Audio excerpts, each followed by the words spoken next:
How to fix band on Omi TV mobile.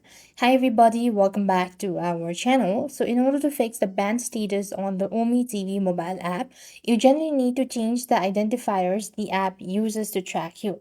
So first of all, what you want to do is open up settings on your device. There, you just want to make sure to go to network and internet and make sure that you're connected to a stable internet, as well as you could switch between Wi-Fi and cellular data as well. And while you're in the same section, you want to go to the app list and select see all apps and tap on the search bar and type in Omi TV. And here you just want to make sure to go to storage and cache and make sure to clear cache as well.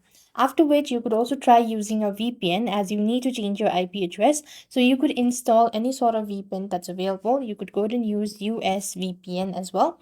And once you've done this, you could also go ahead and switch between Wi-Fi and mobile data as well, as mentioned earlier.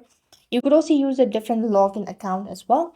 And this way, you should be able to fix the band on Omi TV mobile.